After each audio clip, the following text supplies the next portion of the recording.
நீண்ட நாளை கழித்து மின்சாரத்துறையிலேருந்து வந்திருக்கக்கூடிய ஒரு சூப்பரான நியூ ரெக்ரூட்மெண்ட்டை பற்றி தான் நம்ம இப்போ பார்க்க போகிறோம். இந்த ஜாபுக்கான வேக்கன்சியை பொறுத்த வரைக்கும் பார்த்தீங்கன்னா உங்களுக்கு 100க்கு வேக்கன்சியாலும் மேலே இருக்குது அப்படின்றதையும் சொல்லியிருக்காங்க. அது மட்டும் இல்லாமல் இது உங்களுக்கு பர்மனெண்ட்டான ஜாப் தான். சேலரி பொறுத்த வரைக்கும் பார்த்தீங்கன்னா உங்களுக்கு 40,000 வரைக்கும் உங்களுக்கு ஸ்டார்டிங் சேலரி இருக்கும். அண்ட் இதுக்கு எப்போ வரைக்கும் நீங்கள் வந்து அப்ளை பண்ணலாம் அப்படின்னு பார்த்தீங்கன்னா 6/2/2025 அன்னைக்கு வரைக்கும் நீங்கள் ஆன்லைன் மூலிமா வந்து அப்ளை பண்ணிக்கலாம் அப்படின்றது சொல்லியிருக்காங்க. ஸோ இதுக்கு யாரெல்லாம் அப்ளை பண்ணலாம், எப்படி அப்ளை பண்ணுறது, இது என்ன எஜுகேஷன் அண்ட் குவாலிஃபிகேஷன் அப்படின்றத நான் உங்களுக்கு பிரீஃபாக எக்ஸ்பிளைன் பண்ண போகிறேன். வீடியோவை ஸ்கிப் பண்ணாமல் எண்டு வரைக்கும் பாருங்கள். அதோடு நம்ம சேனலுக்கு இப்போ தான் நீங்கள் ஃபர்ஸ்ட் டைமும் உள்ளே வந்திருக்கீங்கன்னா நம்ம சேனலை வந்து சப்ஸ்கிரைப் பண்ணி வச்சுக்கோங்க. அப்போ தான் நாங்கள் போடக்கூடிய கவர்மெண்ட் ஜாபோட நோட்டிஃபிகேஷன் வந்து பார்த்திங்கன்னா உங்களுக்கு உடனுக்குடனே வந்து சேரும். அதோட நம்மளுடைய வாட்ஸ்அப் குரூப் லிங்க் எல்லாமே வந்து பார்த்திங்கன்னா நான் கீழே டிஸ்கிரிப்ஷனில் கொடுத்துருக்கேன். நீங்கள் ஜாயின் பண்ணாமல் இருந்தீங்கன்னா ஜாயின் பண்ணிக்கோங்க. ஸோ கைஸ், மத்திய அரசிலிருந்து வந்திருக்கக்கூடிய மின்சாரத்துறையில் வேலையை அறிவிச்சிருக்காங்க. அதோட அஃபிஷியல் நோட்டிஃபிகேஷனோட அப்ளை பண்ணுற லிங்க் எல்லாமே வந்து பார்த்திங்கன்னா நான் கீழே டிஸ்கிரிப்ஷனில் கொடுத்துருக்கேன். அதில் கிளிக் பண்ணவே போதும், டேரெக்டாக இந்த பேஜுக்கு வந்துடுவீங்க. இதில் வந்து பார்த்திங்கன்னா பாரத் எலக்ட்ரானிக் லிமிடெட் டிஃபென்ஸில் ஒர்க் பண்ணுறதுக்காக உங்களுக்கு சென்ட்ரல் கவர்மெண்ட்டே வந்து பார்த்திங்கன்னா உங்களுக்கு இந்த நோட்டிஃபிகேஷன் வந்து வெளியிட்ருக்காங்க. நோட்டிஃபிகேஷன் வந்து எங்கேருந்து டவுன்லோட் பண்ணணும் அப்படின்னு பார்த்தீங்கன்னா சிலர் வந்து நோட்டிஃபிகேஷன் வந்து எப்படி டவுன்லோட் பண்ணணும் அப்படின்றது வந்து தெரியாது. இதில் நீங்கள் மேலே ஸ்க்ரோல் பண்ணிட்டு வந்தீங்கன்னா உங்களுக்கு வந்து தெரியும். மேலே வந்து 3 லைன் வந்து கொடுத்துருப்பாங்க. அந்த 3 லைனை கிளிக் பண்ண உடனே வந்து பார்த்திங்கன்னா உங்களுக்கு கேரியேஷன் இருக்கும். அதை நீங்கள் கிளிக் பண்ணதும் ஜாப் நோட்டிஃபிகேஷன்ஸ் இருக்கும். அதை நீங்கள் கிளிக் பண்ண உடனே வந்து பார்த்திங்கன்னா இந்த மாதிரி அட்வர்டைஸ்மெண்ட் எல்லாம் வரும். ஒன்ஸ் நீங்கள் க்ளோஸ் பண்ணிட்டு நீங்கள் கீழே ஸ்க்ரோல் பண்ணிட்டு பார்த்தீங்கன்னா ரீசெண்டாக வந்து எங்கெங்கெல்லாம் உங்களுக்கு இருக்குது அப்படின்றத உங்களுக்கு இந்த நோட்டிஃபிகேஷன் வந்து கொடுத்துருப்பாங்க. இது எதுக்காக அப்படின்னு பார்த்தீங்கன்னா recruitment of deputy engineering E2 fixed term base, அதாவது சென்னையில் வந்து ஒர்க் பண்ணுறதுக்காக உங்களுக்கு பர்மனெண்ட்டான ஜாபை வந்து வெளியிட்ருக்காங்க. அண்டு இதில் மேலே வந்து கிளிக் டு அட்வர்டைஸ்மெண்ட் அப்படின்னு இருக்குது. அதை நீங்கள் கிளிக் பண்ணவே போதும், டேரெக்டாக இந்த மாதிரி பேஜுக்கு வந்துவீங்க. Bharat electronic limited Indian enterprise and government of India அப்படின்னு சொல்லிட்டு கொடுத்துருக்காங்க. இது டிஃபென்ஸில் ஒர்க் பண்ணுறதுக்கு மட்டும்தான். இது வந்து பார்த்திங்கன்னா ஃபிக்ஸட் டேர்ம் பீரியட்ஸ் அப்படின்றத கொடுத்துருக்காங்க. சரிங்களா, 5 இயர் வந்து பார்த்திங்கன்னா உங்களுக்கு கொடுத்துருக்காங்க. 2 இயர் வந்து எக்ஸ்சேஞ்ச் ஆஃப் 2 இயர் அப்படின்றதையும் மென்ஷன் பண்ணியிருக்காங்க. அண்டு இதுக்கான எஜுகேஷன் அண்டு குவாலிஃபிகேஷன் என்ன அப்படின்றத நீங்கள் பார்க்கலாம். இது எதுக்காக உங்களுக்கு வந்து ரெக்கமெண்ட் பண்ணுறாங்க, உங்களுக்கான போஸ்டிங் எங்கே இருக்குது அப்படின்றத பார்க்கலாம். இது போஸ்டிங் பொறுத்த வரைக்கும் பார்த்தீங்கன்னா உங்களுக்கு டெப்டி இன்ஜினியர், சரிங்களா, deputy engineer E2 on fixed term பேசிஸ்க்காக வந்து பார்த்திங்கன்னா உங்களுக்கு இது வந்து அறிவிச்சிருக்காங்க. E2க்காக இதில் பிஇ, அதாவது BE, BTech, AIME and GIITE and BSc 4 year வந்து பார்த்திங்கன்னா 4 இயர் நீங்கள் ரெகுலராக நீங்கள் முடிச்சிருந்தால் நீங்கள் வந்து அதாவது ECEக்கும் and mechanical and CSE civil engineering இந்த மாதிரி வந்து பார்த்திங்கன்னா உங்களுக்கு எல்லாத்துக்குமே ஒரே குவாலிஃபிகேஷன் தான். பிஇ, பிடெக் இந்த மாதிரி நீங்கள் 4 இயர் வந்து நீங்கள் கம்ப்ளீட் பண்ணியிருந்தாலோ அல்லது பிஎஸ்சியில் நீங்கள் 4 இயர் கம்ப்ளீட் பண்ணியிருந்தாலோ உங்களுக்கு வந்து கொடுத்துருப்பாங்க. CAயில் 14 வேக்கன்சி அண்ட் மெக்கானிக்கலில் 8 வேக்கன்சி அண்ட் CSEயில் 2 வேக்கன்சி அண்டு சிவில் இன்ஜினியரிங்கில் வந்து பார்த்திங்கன்னா 1 வேக்கன்சியும் அண்டு EEEயில் வந்து உங்களுக்கு 1 வேக்கன்சியும் வந்து கொடுத்துருக்காங்க. இது வந்து எப்படி ரிசர்வேஷனில் வந்து கொடுத்துருக்காங்க அப்படின்னு பார்த்தீங்கன்னா URL 10 வேக்கன்சி, EWSயில் 2 வேக்கன்சி அண்டு OBC கேண்டிடேட்டுக்கு 6 வேக்கன்சி அண்டு SC STக்கு இந்த மாதிரி வந்து கொடுத்துருக்காங்க. அண்டு இவங்க கொடுத்துருக்கிற 28 வயசு வரைக்கும் நீங்கள் வந்து அப்ளை பண்ணிக்கலாம். 18 வயசுலேருந்து 28 வயசு வரைக்கும் நீங்கள் வந்து அப்ளை பண்ணிக்கலாம் அப்படின்றத சொல்லியிருக்காங்க. 1/1/2025 அன்றைக்கி வரைக்கும் உங்களுக்கு டைம் இருக்குது. அண்டு இது மட்டும் இல்லாமல் உங்களுக்கு அப்போ ரிலாக்ஸேஷன் வந்து பார்த்திங்கன்னா உங்களுக்கு OBC கேண்டிடேட்டுக்கு 3 இயர் ரிலாக்ஸேஷனும் அண்டு SC STக்கு 5 இயர் ரிலாக்ஸேஷன் இந்த மாதிரி வந்து பார்த்திங்கன்னா உங்களுக்கு நிறையவே ரிலாக்ஸேஷன் வந்து கொடுத்துருக்காங்க. அண்டு ரிலேட்டிவ் பிரான்ச் வந்து எதுக்காக உங்களுக்கு வந்து எடுக்கணும் அப்படின்றத கொடுத்துருக்காங்க. Electronics, mechanical, computer science and civil engineering இந்த மாதிரி வந்து பார்த்திங்கன்னா உங்களுக்கு கொடுக்குறாங்க. அண்ட் சேலரி பொறுத்த வரைக்கும் பார்த்தீங்கன்னா உங்களுக்கு நான் முன்னாடியே சொன்ன மாதிரி தான் 40,000 வரைக்கும் உங்களுக்கு ஸ்டார்டிங் சேலரி இருக்கும். அண்டு இது இல்லாமல் உங்களுக்கு ஹோம் ரெண்ட் அலவுன்ஸ், HRA இந்த மாதிரி வந்து பார்த்திங்கன்னா நிறைய விதமான அலவுன்ஸு, PF எல்லாமே வந்து பார்த்திங்கன்னா உங்களுக்கு கொடுத்துருக்காங்க.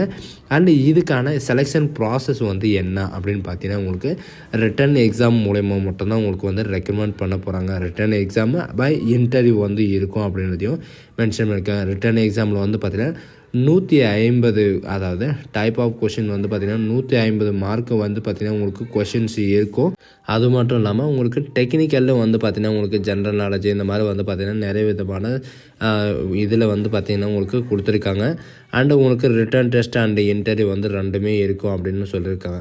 பாரத் எலக்ட்ரானிக் லிமிடெட் வெப்சைட்டில் வந்து பார்த்திங்கன்னா உங்களுக்கு ஆல் டிக்கெட் இருந்தாலும் சரி எது இருந்தாலும் சரி உங்களுக்கு டவுன்லோடு லெட்டர் வந்து டவுன்லோடு பண்ணுற மாதிரி வந்து கொடுத்துருக்காங்க. இது மட்டும் இல்லாமல் உங்களுக்கான ஜாபான லொக்கேஷன் வந்து எங்கே இருக்கும் அப்படின்னு பார்த்தீங்கன்னா நம்ம தமிழ்நாட்டில் உங்களுக்கு சென்னையில் தான் இருக்கும் அப்படின்றதையும் மென்ஷன் பண்ணியிருக்காங்க. அண்டு உங்களுக்கு கால் லெட்டர்லேருந்து எல்லாமே வந்து பார்த்திங்கன்னா உங்களுக்கு இவங்க கொடுத்துருக்கிற மாதிரி இந்த மெயில் ஐடியில் தான் உங்களுக்கு வந்து ரிசீவ் ஆகும் அப்படின்றதையும் மென்ஷன் பண்ணியிருக்காங்க. அண்ட் நெக்ஸ்ட் வந்து பார்த்திங்கன்னா உங்களுக்கு எதுக்காக இந்த ஜாப் வந்து ப்ரொவைட் பண்ணுறாங்க அப்படின்னு பார்த்தீங்கன்னா உங்களுக்கு பாரத் எலக்ட்ரானிக் லிமிட்டடில் வந்து பார்த்திங்கன்னா உங்களுக்கு எதுக்காக இது வந்து இன்னொரு நோட்டிஃபிகேஷன் வந்து விட்டுருக்காங்க. ப்ராஜெக்ட் இன்ஜினியரிங்காக வந்து பார்த்திங்கன்னா உங்களுக்கு ப்ராஜெக்ட் இன்ஜினியரிங் 1 அண்ட் ட்ரைனர் இன்ஜினியரிங்க்கு 1 அண்ட் ஆஃபீஸருக்கு 1 வந்து பார்த்திங்கன்னா உங்களுக்கு கொடுத்துருக்காங்க.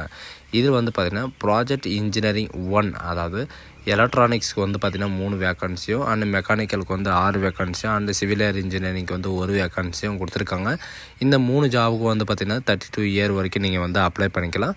அண்டு இதுக்கான எக்ஸ்பீரியன்ஸை பொறுத்த வரைக்கும் பார்த்திங்கன்னா നിങ്ങൾക്ക് 2 இயர் எக்ஸ்பீரியன்ஸ் இருந்தாவே போதும் நீங்கள் வந்து அப்ளை பண்ணிக்கலாம்.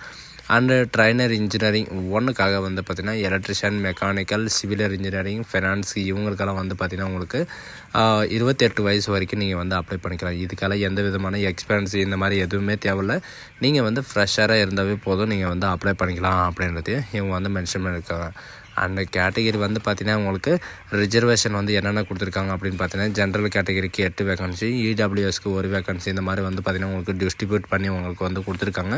அண்டு இவங்க கொடுத்துருக்கிற ஏஜ் லிமிட் இல்லாமல் இவங்க வந்து பார்த்திங்கன்னா அப்பர் ரிலாக்ஸேஷனும் SC STக்கு 5 இயர் ரிலாக்ஸேஷனும் OBCக்கு 3 இயர் ரிலாக்ஸேஷனும் அண்ட் PWT வந்து 40% அபிலிட்டி வந்து பார்த்திங்கன்னா உங்களுக்கு கொடுத்துருக்காங்க. அண்ட் டர்ம் பேசிஸ் வந்து பார்த்திங்கன்னா உங்களுக்கு அமௌண்ட்டு அதாவது உங்களுக்கான பேசிக் பேலேருந்து உங்களுக்கு எவ்வளோ இருக்கும் அப்படின்னு பார்த்தீங்கன்னா உங்களுக்கு ஸ்டார்டிங் சேலரியே வந்து பார்த்திங்கன்னா உங்களுக்கு 40,000 வரை இருக்கும். 1 இயருக்கு அப்புறம் வந்து பார்த்திங்கன்னா உங்களுக்கு 45 வரும். அப்புறம் பார்த்திங்கன்னா செகண்ட் இயர் வந்து 50,000, தேர்ட் இயரில் வந்து பார்த்திங்கன்னா உங்களுக்கு 55,000 வரைக்கும் உங்களுக்கு பர் மந்த் சேலரி இருக்கும் அப்படின்றதையும் இவங்க வந்து மென்ஷன் பண்ணியிருக்காங்க. இந்த மாதிரி தான் உங்களுக்கு 5 இயர் வந்து பார்த்திங்கன்னா உங்களுக்கு இன்க்ரீஸ் ஆகும் அப்படின்னு சொல்லியிருக்காங்க. அதுக்கப்புறம் வந்து உங்களுக்கு இன்க்ரீஸ் ஆகாது அப்படின்றதையும் இவங்க வந்து மென்ஷன் பண்ணியிருக்காங்க. இது எப்படி அப்ளை பண்ணணும் அப்படின்னு பார்த்தீங்கன்னா இவங்க கொடுத்துருக்கிற ஆன்லைன் லிங்க்கை நீங்கள் கிளிக் பண்ணவே போதும். அண்ட் இதுக்கான எஜுகேஷன் அண்ட் குவாலிஃபிகேஷன் என்ன அப்படின்னு பார்த்தீங்கன்னா இவங்க சொல்லியிருக்கிற மாதிரி BE, BTech, BSc இன்ஜினியரிங்காக electrical, electronic, communication, electronic and telecommunication and communication இது நீங்கள் முடிச்சிருந்தாவே போதும் நீங்கள் வந்து அப்ளை பண்ணிக்கலாம். அண்டு இவங்க கேட்டிருக்கிற மாதிரி எலக்ட்ரிஷியனுக்கு எலக்ட்ரிஷியன் படிச்சிருக்கணும், மெக்கானிக்கலுக்கு மெக்கானிக்கல் படிச்சிருக்கணும், சிவிலுக்கு வந்து பார்த்திங்கன்னா சிவில் இன்ஜினியரிங்கும் அல்லது இவங்க ஃபினான்ஸுக்கு வந்து பார்த்திங்கன்னா உங்களுக்கு ஃபினான்ஸ் அந்த மாதிரி MBA இந்த மாதிரி ஃபினான்ஸ் நீங்கள் முடிச்சிருந்தா நீங்கள் வந்து அப்ளை பண்ணிக்கலாம் அப்படின்றதையும் மென்ஷன் பண்ணியிருக்காங்க. இதில் இருக்கிற குவாலிஃபிகேஷனில் இருக்கிறவங்க மட்டும்தான் நீங்கள் வந்து அப்ளை பண்ண முடியும். நீங்கள் எலிஜிபிள் கேண்டிடேட்டாக இருந்தால் நீங்கள் வந்து அப்ளை பண்ணிக்கலாம் அப்படின்றதையும் இவங்க வந்து மென்ஷன் பண்ணியிருக்காங்க. இவங்க கொடுத்துருக்கிற அந்த அப்ளை ஆன்லைன்ன்றதை நீங்கள் கிளிக் பண்ணே போதும். நோட்டிஃபிகேஷன் வந்து டவுன்லோட் பண்ணிங்க இல்லைங்களா, அதில் நீங்கள் அப்ளை ஆன்லைன் இருக்கும். நீங்கள் வந்து ரிஜிஸ்ட்ரேஷன் பண்ணிட்டு நீங்கள் வந்து அப்ளை பண்ணிக்கலாம் அப்படின்றதையும் மென்ஷன் பண்ணியிருக்காங்க. அண்டு இதுக்கான செலெக்ஷன் ப்ராசஸும் வந்து பார்த்திங்கன்னா உங்களுக்கு இந்த மாதிரி தான் சரிங்களா. உங்களுக்கு வந்து சேம் டு சேம் தான் இருக்கும், எந்த வித மாற்றமும் கிடையாது. அண்டு இதுக்கு அப்ளிகேஷன் ஃபீஸை வந்து பொறுத்த வரைக்கும் பார்த்திங்கன்னா 475 ரூபாய் இருக்கும். இது நான் ரிஃபண்டபிள் ஃபீஸ் தான். அண்டு இதில் மேல் அண்டு ஃபீமேல் 2 பேருமே நீங்கள் வந்து அப்ளை பண்ணலாமான்னு கேட்டிங்கன்னா 2 பேருமே தாராளமாக நீங்கள் வந்து அப்ளை பண்ணிக்கலாம். எந்த வித அப்செப்ஷனும் கிடையாது, நீங்கள் வந்து அப்ளை பண்ணிக்கலாம் அப்படின்றத மென்ஷன் பண்ணியிருக்காங்க. அண்ட் கேட்டகிரியில் வந்து பார்த்திங்கன்னா உங்களுக்கு ரிசர்வேஷனும் கொடுத்துருக்காங்க. உங்களுக்கு 100 மார்க்கில் வந்து இவ்வளோ பர்சன்டேஜ் எடுத்தால் நீங்கள் வந்து குவாலிஃபைடு ஆகலாம் அப்படின்றது. SC ST PWTக்கு 30%, and EWS OBC NLCக்கு வந்து பார்த்திங்கன்னா உங்களுக்கு 35% வந்து பார்த்திங்கன்னா உங்களுக்கு கொடுத்துருக்காங்க. அண்ட் ப்ராஜெக்ட் இன்ஜினியரிங் இதுக்கு வந்து பார்த்திங்கன்னா உங்களுக்கு நெகட்டிவ் மார்க் வந்து இருக்கும் அப்படின்ற மாதிரி சொல்லியிருக்காங்க. ஒவ்வொரு கொஷனுக்கும் 1/2 மார்க் உங்களுக்கு இருக்கும். 4 கொஷின் நீங்கள் ராங்காக ஆன்சர் பண்ணிங்கன்னா உங்களுக்கு வந்து பார்த்திங்கன்னா உங்களுக்கு ஒரு கொஷின் அதாவது 1 மார்க் வந்து கட் ஆகும் அப்படின்றதையும் இவங்க வந்து மென்ஷன் பண்ணியிருக்காங்க. எக்ஸாமு அண்டு இன்டர்வியூ வந்து இருக்கும் அப்படின்றதையும் இவங்க வந்து மென்ஷன் பண்ணியிருக்காங்க. அதுக்கு தகுந்த மாதிரி உங்களுக்கு ப்ரிப்பேர் எப்படி ஆகணும் அப்படின்னு கேட்டிங்கன்னா இவங்க கொடுத்துருக்கிற இந்த லிங்க்லேயே வந்து பார்த்திங்கன்னா மாடல் கொஷின் பேப்பர்லேருந்து எல்லாமே வந்து பார்த்திங்கன்னா இவங்களுக்கு கொடுத்துருக்காங்க. மாடலை வந்து என்னென்ன படிக்கணும் அப்படின்ற எல்லா டீட்டெயில்ஸும் வந்து பார்த்திங்கன்னா உங்களுக்கு கொடுத்துருக்காங்க. நான் உங்களுக்கு முன்னாடியே சொன்ன மாதிரி தான் அப்ளிகேஷன் ஃபீஸை பொறுத்த வரைக்கும் ரெண்டுத்துக்குமே வந்து பார்த்திங்கன்னா 472 ரூபாய் நீங்கள் வந்து ஃபீஸ் பே பண்ணுற மாதிரி இருக்கும். இவங்க இடபிள்யூஎஸ் ஓபிஎஸ்க்கு வந்து பார்த்திங்கன்னா 177 ரூபாய் நீங்கள் வந்து ஃபீஸ் வந்து நீங்கள் பே பண்ணுற மாதிரி இருக்கும். அண்ட் ஆன்லைனில் வந்து எப்படி அப்ளை பண்ணோம் அப்படின்ற ஸ்டெப் பை ஸ்டெப்பாக கொடுத்துருக்காங்க. So guys, thank you.